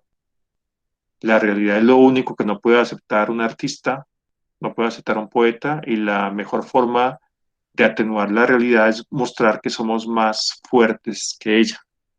Y eso entonces él lo relata simbólicamente, poéticamente, en lo que fue una situación. Él dice que escribió durante 11 años una ópera En esa ópera se iban a unir todos esos lazos que habían estado desunidos y que esa ópera le tuvo confinado 11 años escribiendo esa producción. Esos 11 años, esa ópera se llama El juego de Alorios, que fue el libro por el que le fue otorgado a Hermann Hesse el Nobel en 1946. Él terminó ese libro en 1943 y uno puede descontar entonces del 43 para abajo 11 años para mirar lo que fue la producción. Hermann Hesse no tenía libros demasiado extensos, como si puede pasar, por ejemplo, en la obra de Thomas Mann. El Juego de Valores es el libro, digamos, más extenso de la obra de Hermann Hesse, como novela, más o menos unas 470 páginas. Cuando hablamos de sus novelas, hablamos de 250 páginas. Entonces, sí fue, digamos, un arduo trabajo. Y en este Juego Valorius, entonces Hermann Hesse va a hacer algo que tenía que ver con la tradición alemana desde la época romántica, que era lo que se llamaba las novelas de formación del espíritu. Novelas de formación de espíritu famosas, por ejemplo, son las enseñanzas del maestro Guillermo, que es una novela de formación del espíritu de Goethe, y otra novela muy importante de formación del espíritu y que tiene que ver con la biografía de Nietzsche desde la lectura de Thomas Mann, eh, se llama El Doctor Fausto. El Doctor Fausto se puede decir que es la biografía de Thomas Mann de Nietzsche, pero Nietzsche tomando una figura de un personaje central que es un violinista y no, digamos, el gran filósofo que conocemos. Esa es otra gran novela de formación del espíritu. En el momento en que Thomas Mann está escribiendo el Doctor Fausto, Germán Gese está escribiendo El Juego de Valorios. Los dos eran muy amigos, pero eran muy celosos con sus producciones, de eso no hablaban, pero curiosamente cuando los dos terminan la novela hay una gran sorpresa porque ambos, a su estilo, estaban buscando caminos parecidos, convergentes. Entonces no les voy a hablar de las obras como les decía, solamente me atrevería a decir que es muy importante el prólogo del Juego de Valorios, entender toda la crítica de Gese a lo que llama la edad folletinesca. La edad folletinesca es una visión mordaz e irónica del manejo de la cultura en el siglo XX. Cuando la cultura, y eso lo vamos a ver con Bourdieu, cuando la cultura pierde su autonomía, cuando la cultura empieza a ser mirada como una industria, empieza a ser mirada como una mercancía. Y en ese sentido se empieza a generar, digamos, se hace de el creador, se genera una profesión que inclusive se puede formar en las escuelas o en pequeños cursos. Entonces la edad folletinesca es ese tipo, digamos, entre comillas, de escritor muy imbuido en sí mismo, que no le interesa qué está pasando, digamos, con el contexto real, los yoístas, como llaman algunos, que no tiene compromisos sociales y que por lo tanto hace de su profesión una posibilidad para encontrar fama y para ganar dinero. Esa edad folletinesca, que es la que actualmente vive Hermann Hesse, es la que él intenta superar en el prólogo y el primer capítulo del juego de los Avalorios. Es una crítica, digamos, muy mordaz y muy fuerte a la que hace Hermann Hesse de muchos de los creadores en esa época. Y eso tiene que ver con el personaje principal y tiene que ver un poco con lo que intentamos describir esa tercera etapa del periodo brujo de Hermann Hesse. El personaje principal del juego de Valorios tiene el nombre Joseph Necht y ese apellido Necht en alemán tiene que ver con un verbo que es nechen. Y el verbo nechen quiere decir servir, pero servir en el sentido, los alemanes son muy precisos en su lenguaje, y nechen es servir a otro. Es decir, narra la historia de un Magister Ludi que se llamaba Joseph Necht. Magister Ludi, ¿cuál es? Digamos, el máximo maestro de una comunidad espiritual que se va a fundar, algunos dicen, en el año 2050. Y después de todo un proceso de formación en donde Hesse resume en toda su obra, se decía que Germán Hesse presentó, publicó el Juego de Valores, digamos, en dos tomos de 450 páginas cada uno, No sé por qué la versión actual habría que mirar la obra original. Y el proyecto tenía la idea de ser un proyecto de nueve pequeñas novelas donde resumía su producción literaria y su visión filosófica final. Hermann Hesse entonces tiene muy claro, si la máxima formación espiritual no está al servicio del otro, caemos en la edad folletinesca. Y ese es el sentido, digamos, de la obra tan exigente del juego de valorios, porque Hesse está revelando su formación espiritual, como lo trató de hacer Hesse en las aventuras o en las enseñanzas del Wilhelm Meister, del maestro Guillermo, en el siglo XIX, o como lo intentó hacer Thomas Mann en el Doctor Faustus, ¿sí? Pero, pero esas novelas en alemán se llaman Bildungsroman. Roman es novela en alemán, de ahí viene la palabra romántico. Una persona romántica es una persona novelesca, ¿sí? Bilden es formar, ustedes lo saben por la paideia, que es uno de los textos fundamentales para entender la educación griega, el sentido de arete en Platón, en Sócrates, que usted lo conoce muy bien en el texto famoso de paideia. Entonces, son novelas de formación del espíritu. Pero con Jesús está muy claramente, si el espíritu no tiene como vocación de servicio al otro, ¿para qué? Vamos a vivir en Castalias. Castalias es y Batzel son esos reinos espirituales donde se va a fundar esa hermandad que en 2050, desde un punto de vista espiritual, dominó a la edad folletinesca. Pero no les digo más. Esta es una obra que se llama Horas en el Jardín. Germán Hesse fue un gran jardinero, tiene unas bellísimas fotos como jardinero, das Glasperlenspiel, Spiel es juego, Perlen, perlas, glass, entonces de cristal, es lo que en español se llama un avalorio, y esto tiene que ver, digamos, con la novela, que es la ópera que le costó 11 años de esfuerzo. Aquí está con su hermana Adele, su hermana mayor, la quería muchísimo, fue con el familiar que mejor se entendió, y aquí está en sus obras en el jardín. Sus últimas producciones tienen que ver mucho con sus horas en el jardín, inclusive con su gato Talejefe de Mata. Esta es una de sus fotos más icónicas. Esta es una foto muy icónica porque inmediatamente allí se ubica con esta foto a lo que fue eh, si se podría decir que Marcuse influenció desde el movimiento anti underground, toda la crítica a la idea de progreso, al capitalismo para que se diera, digamos, la revolución de los años 60, se puede decir que Germán Hesse también se ubica como uno de los autores que más influenció la civilización hippie, que fue más leído en los años 60 y 70. Germán Hesse se considera que es el autor más popular, escritor alemán más popular del siglo XX, alemán. Y esta es una foto muy icónica porque inmediatamente muestra la referencia a quien creó el lobo estepario. Este es el hecho de su muerte en Monteñola, en Suiza. Les voy a leer la última poesía de Germán Hesse. Germán Hesse relata a Nino Dolbin, tenía 92 años y está esperando a la traductora francesa de la única novela que tiene nombre de mujer, que es Gertrude. Perdón, 82 años, de 1877 a 1962.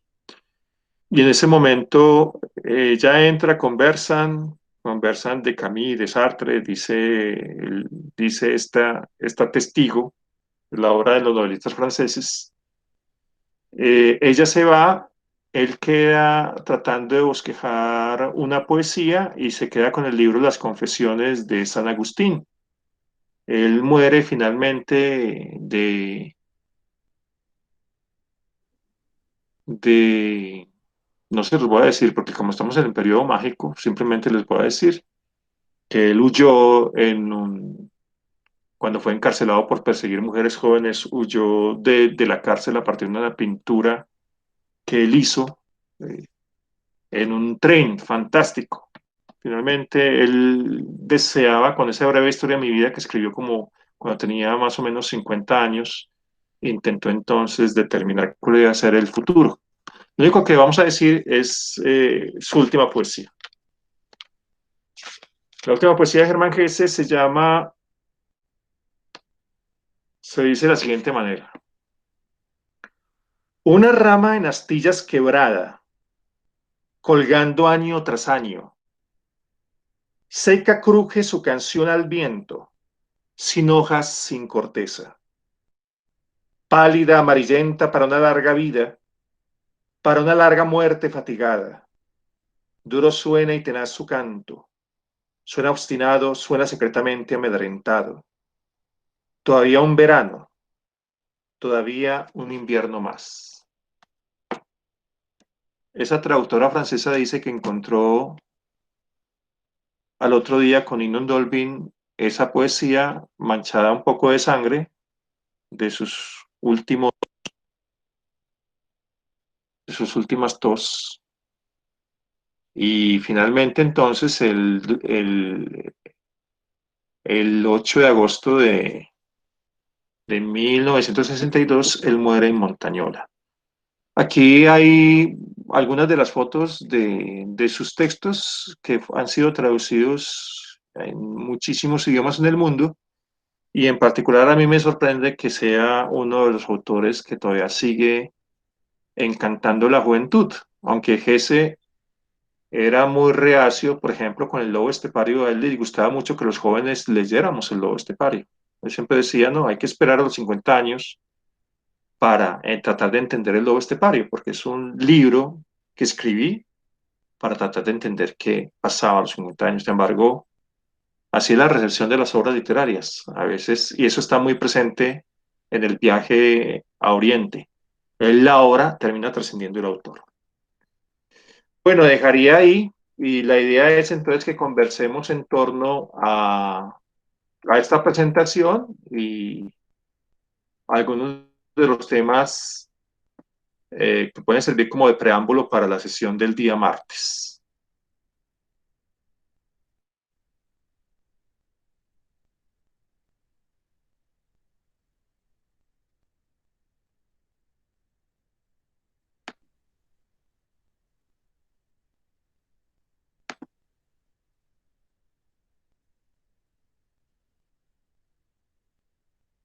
Tienen la palabra.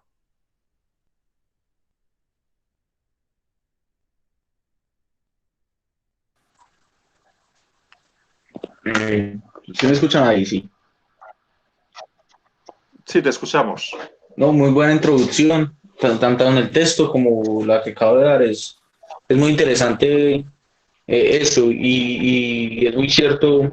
Pues yo he leído unos cuenticos de él y sí se ve como, ahora que se lo menciona, esa biografía y se ve muy interesante. Yo quería hacer relación y también hacer unas preguntas.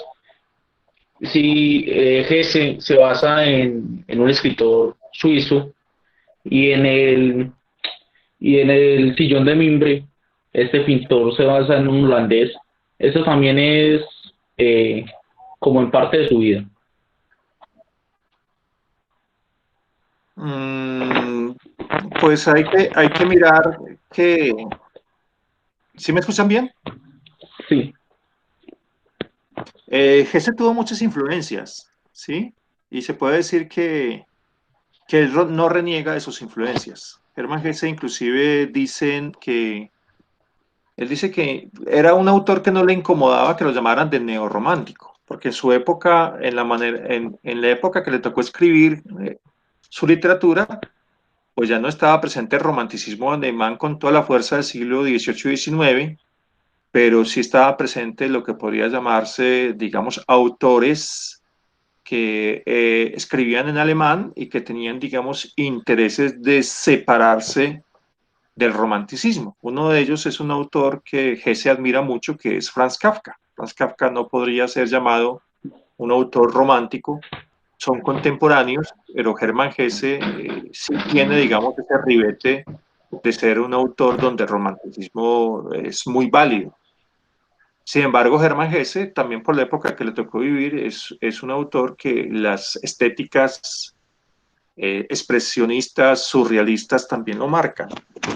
En ese sentido, se puede decir que hace, digamos, sirve como eslabón frente al movimiento filosófico, estético, cultural que traía la cultura clásica alemana con lo que va a tener la cultura moderna y contemporánea alemana.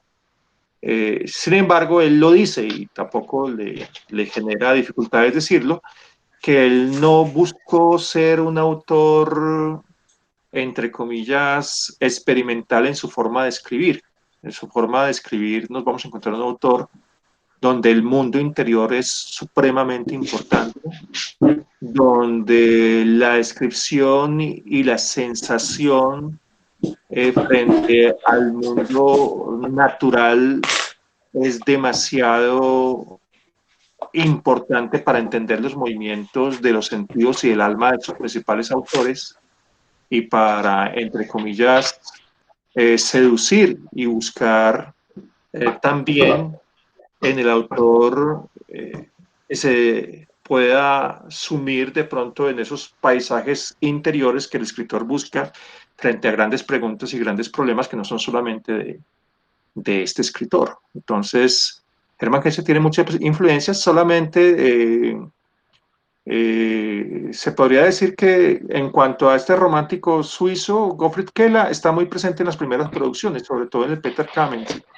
Y ustedes leen las primeras producciones de lo que denominamos en el documento el primer periodo, cuando habla de la melancolía, la invocación al sentir la naturaleza, inclusive cierto sentimiento piadoso puede estar muy relacionado con Gottfried Keller, pero no se puede decir que en Hesse haya una influencia o de un escritor o de un filósofo o de un artista que le haya determinado su forma de pensamiento, su forma de escribir. Eso sí es, porque también Hesse se cuidó muchísimo, de hecho, se cuidó muchísimo y eso está muy, muy claro en el Siddhartha. En el Siddhartha, recuerden ustedes esa imagen cuando está hablando, encuentra a Gotama, y Gautama le parece tan importante porque encontró su camino. Hesse siempre fue un buscador y encontró su camino. Todo lo demás son personas que encontró en el camino. De eso se trata el juego de valorios, entre otras cosas. Sí, y es muy interesante porque pues ahorita que estamos abordando estos autores donde estamos en un estado de individualidad y ver como Hesse siempre en la mayoría de sus textos implementa a un sujeto como una ayuda al crecimiento. Entonces es muy interesante la ayuda del otro y es muy interesante eso. Pero hay que mirar con cuidado ese tema, porque recordemos que este fue una petición de ustedes. ¿Sí? Cuando hablamos de curso de filosofía contemporánea, hablamos de autores más contemporáneos. ¿Sí? Bourdieu murió en el 2002, Sennett está vivo, Chulhan está en plena producción, Bauman apenas en el 2017 nos dejó, pero sus obras son muy actuales. Con Germán Gese ya estamos, digamos, en el siglo XX, ¿sí? Independientemente de que sus obras tengan, digamos, toda esa proyección como hasta lo que decíamos del 2050 del juego de valorios, pero en ese sentido también son hijos de una época, ¿sí? Y en ese sentido, Gese lo tiene muy claro, y ese es un tema que vamos a tratar el martes. Gese es un denodado individualista, pero hay que entender el mundo de los nacionalismos y los fascismos que vivió Gese. Entonces, sí puede existir, digamos, todo ese interés por el servicio, más como un interés, digamos, normal o una moral, pero Gese es un defensor a ultranza del individuo. Eso lo hace tan llamativo para la juventud, por ejemplo. Ese periodo, digamos, aparece tímidamente en el Peter Kamensit. Y es un poco muy pietista, muy como terminó Carne y Piedra, muy desde la caridad. Aparece en la decisión que toma Peter Kamensit de que acompañe los últimos días de vida de un amigo que tiene problemas de discapacidad. Y se nota muy fuertemente en el juego de Valorios.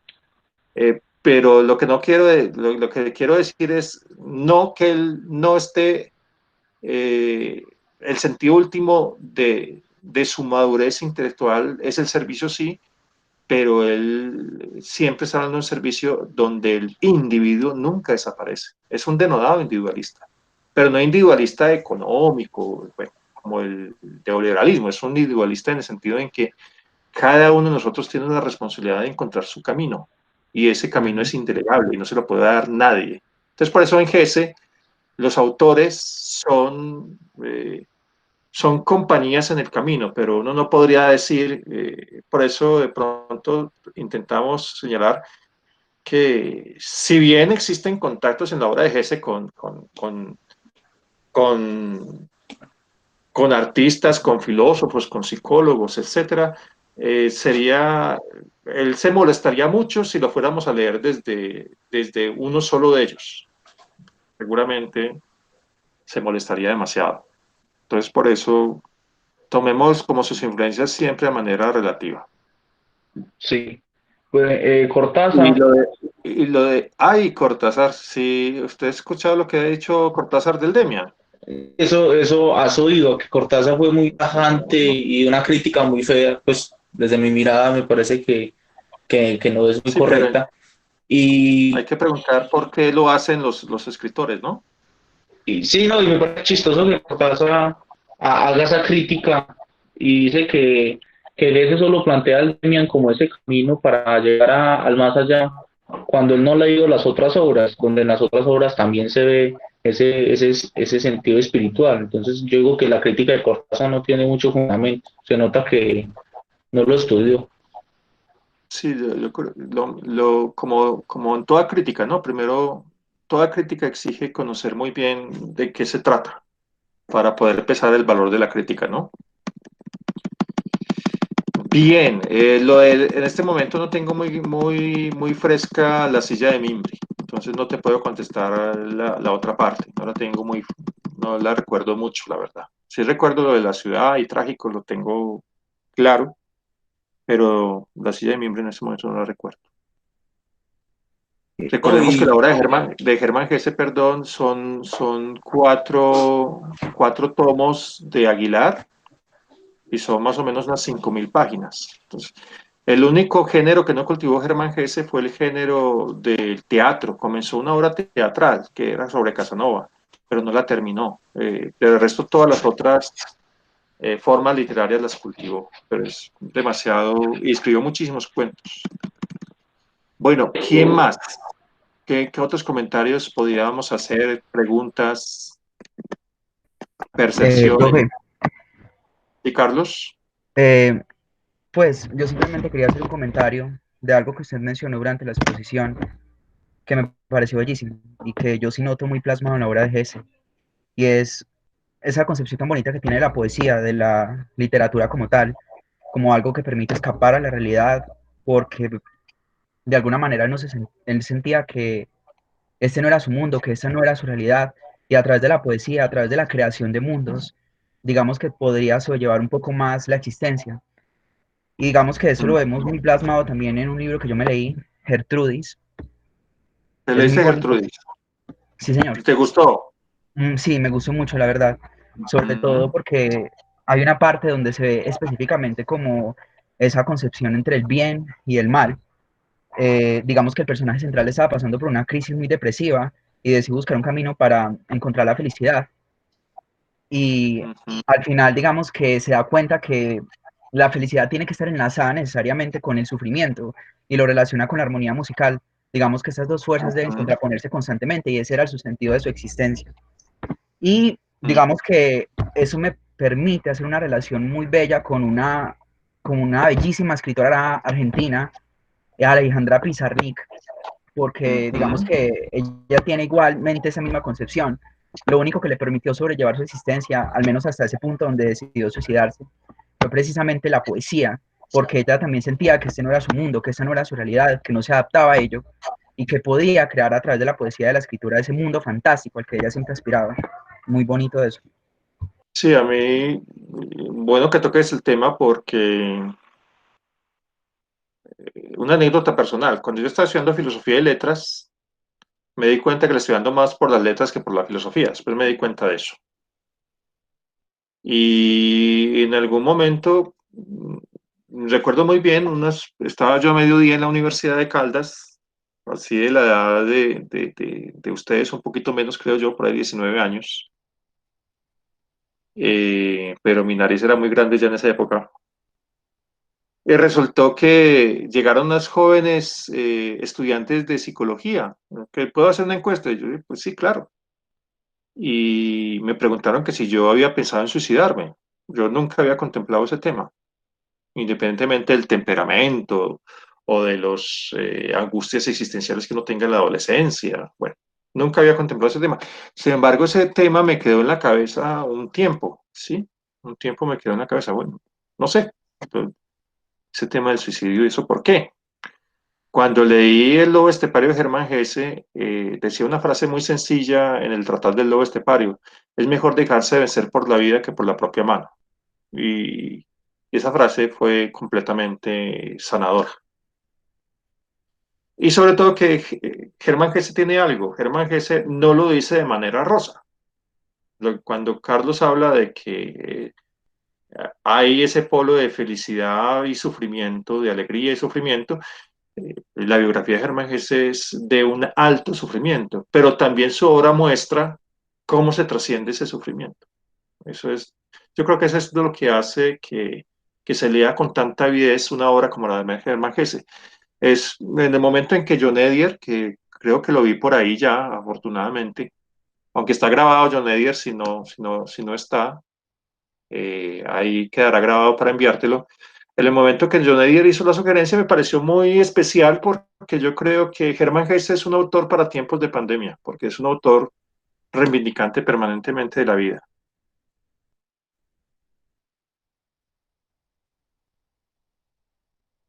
¿Algún otro comentario, pregunta, No, yo hago una percepción? cuestión. Pues ya que Perdón Santiago, pero como has hablado un poquito, de pronto le damos la palabra de pronto si alguien más y al sí, sí, final te sí, la claro. damos a ti, ¿de acuerdo? Sí, sí. No sé León, si los que están presentes, ¿sí?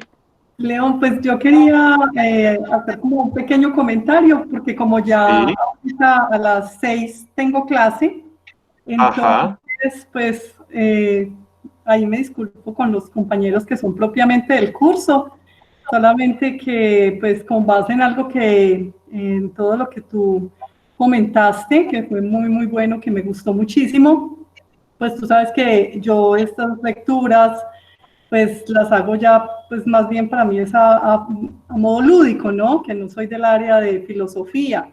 Entonces, cuando tú comentaste que Hermann Hesse, pues había tenido contacto con Carl Jung y con Sigmund Freud, pues yo no sabía eso, obviamente no sabía eso. Ya, por ejemplo, lo que el compañero Santiago había mencionado, pues de esa coincidencia con Nietzsche, sí lo había identificado en el Demian, pero yo no sabía pues, que también, digamos, había un contacto con Freud.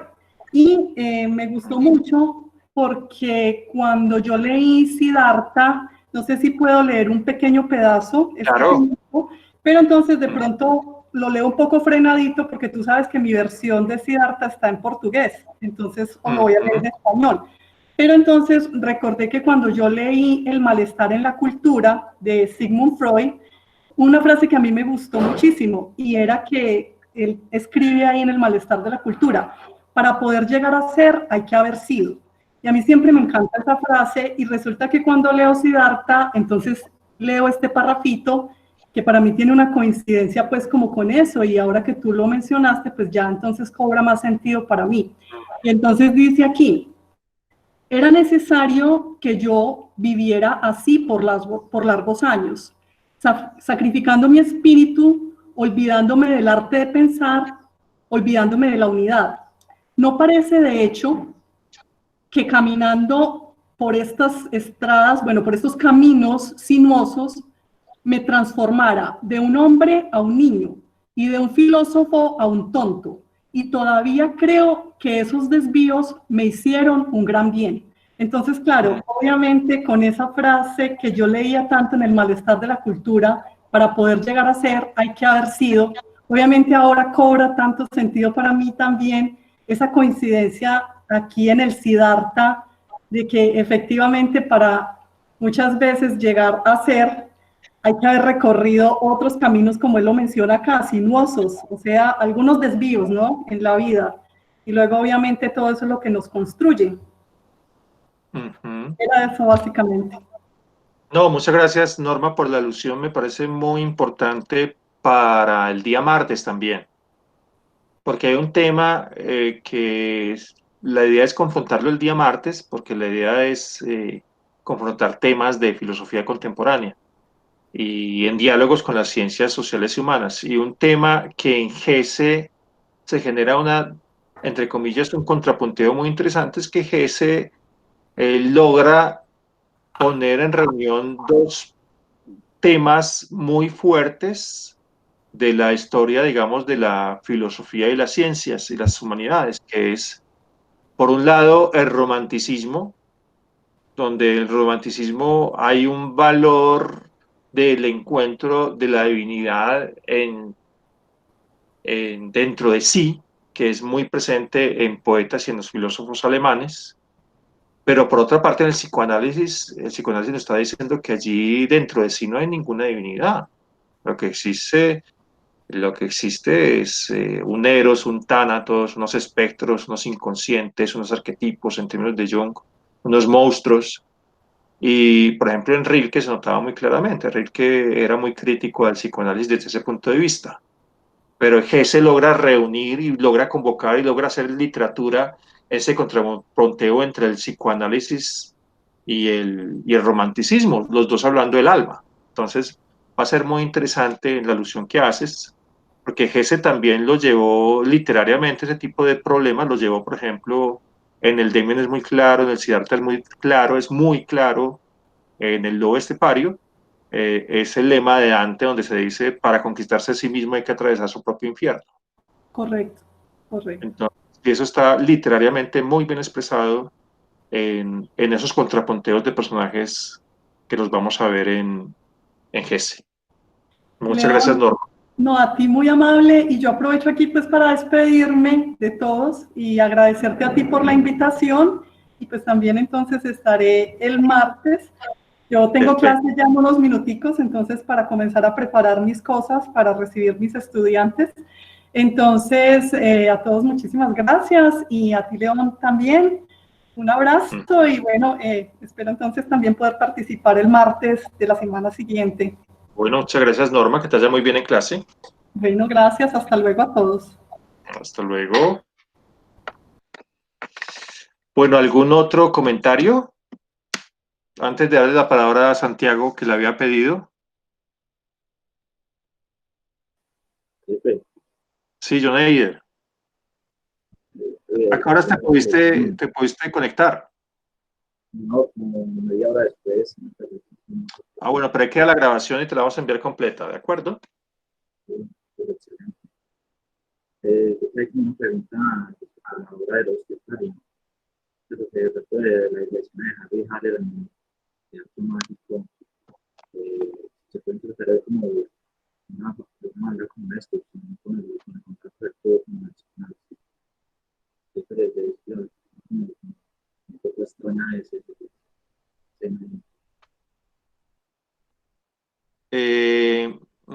Te logré entender que estás hablando sobre el lobo estepario y el teatro mágico, pero no logré entender la pregunta porque hay problemas de sonido. Si quieres de pronto en el chat eh, hacerla directamente, es muy fácil porque siento que el sonido no nos ayuda mucho. No nos está escuchando ya nadie. O si alguien me ayuda. Ahí me escuchan bien. Dinos. Ahí me escuchan bien. Ahora sí, perfecto. Listo, que sí, esa escena de Harry Haller en el teatro mágico, pero que puede parecer un poco extraña a veces, se puede interpretar desde del contacto que él tuvo con el psicoanálisis, Ajá. que es como, no sé, como, Yo creo como que, los aspectos del como así. pues hay algunos que dicen que el teatro mágico es como una escenificación del concepto de fantasma en Jung, ¿sí? Puede decir que si en el Demian se ve una influencia clara de Freud, en el lobo estepario una influencia clara de Jung. Pero ojo, no quiere decir que sea solo eso, ¿cierto? Sí, Porque Hermann sí. Hesse también está imbuido de muchas creencias orientales, ¿cierto? Y románticas. Entonces, hay una referencia, pero no la podemos limitar a ello. Lo que sí me parece podría recomendar, John Eider, es que, que a los que quieran leer entonces el Klein y Wagner, les ayudará mucho descifrar de pronto en esa semilla del tema de Klein y Wagner, cómo se va a derivar después, por ejemplo, el teatro mágico. El teatro mágico originalmente aparece en el Klein y Wagner. Entonces será muy interesante que lea. Lo vamos a colgar en el Classroom para el día martes y te sugeriría antes que lo leyeras.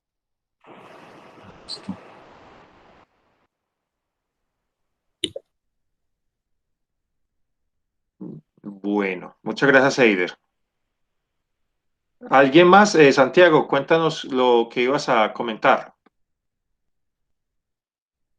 No, sino que era pues referente a lo que mencionó Arturo, de ese camino que toma Hesse como tan alentador, que es el ser poeta, ¿cierto? Que siempre lo pone como un camino. Y aunque la vida de Hesse es muy trágica, con esto del hijo Bruno, la mujer que sufrió locuras, él, bueno, todo eso es muy trágico, pero siempre está plasmada la felicidad. Y eso, hoy estaba leyendo Infancia de un mago, Historia de un mago, y hay una parte muy bonita sobre la felicidad, que es muy cortica, no sé si la puedo leer. Si tenemos 5 minutos, tendremos 5 minutos. Si consideras que se puede leer, Ah, sí, de yo, pronto abreviar máximo 2 párrafos. sí, no, eso es en 30 segundos, cortica. Ajá. Dice, hablando sobre la felicidad de Ana, dice, una persona feliz, y a veces me siento inclinado a considerar que las personas felices son secretamente sabias, y aunque parezcan tontas, nada hay más tonto ni hace más desgraciado que la inteligencia. Y es muy bonito porque en esta parte del texto, él habla sobre una chica que es Ana, y le quería preguntar a usted que si esta chica pues es alguien personal en la vida de él, porque porque a la final él termina con ella, entonces no sé si es inspirada en alguien, en alguna chica o algo así. La primera novia de él en el lobo estepario, cuando él vuelve al pasado, recuerdan ustedes, cuando estaba en el teatro mágico, empieza a atravesar las puertas, él vuelve a dar el primer beso que dio en su vida y se lo da a Anna Cromer, que parece que fue la primera novia que él tuvo. Podría ser por ahí, pero no lo podría asegurar. Lo que ustedes sí tienen que entender es que lo que yo les pasé a ustedes es de 1991, hace 30 años. Entonces, infortunadamente yo no tengo tan fresca la lectura de toda su obra como la tenía en esa época. Obviamente ha sido un acompañante de camino y me suele acompañar, suelo leer de ello, pero si el tema no, si la pregunta que me hiciste no fuera Ana, que tiene que ver con Ana Cromer, como ahorita la silla de la paja, como no era un tema, digamos, determinado en el programa, yo hablar de Germán Hesse no podría responderles todo temas tan específicos de la obra de Hesse. Sí me atrevería a decir eso, que puede estar en relación con Ana Cromer, que es aquella mujer que le roba el primer peso en su vida cuando aparece en una de las primeras puertas del teatro mágico. Pero no podría asegurar que es ella. Bueno, entonces, por favor, la sugerencia es mañana voy a buscar los PDF, los voy a colocar Si no encuentro algunos de los PDF, entonces escanearé alguna parte relevante de los dos documentos y la idea es que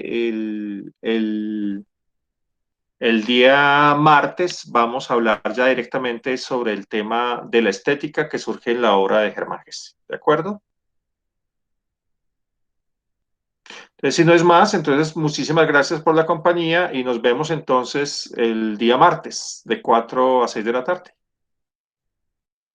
Que estén muy bien. Hasta luego. Chao, Gracias. chao, Hasta luego, profe. chao, que estén muy bien.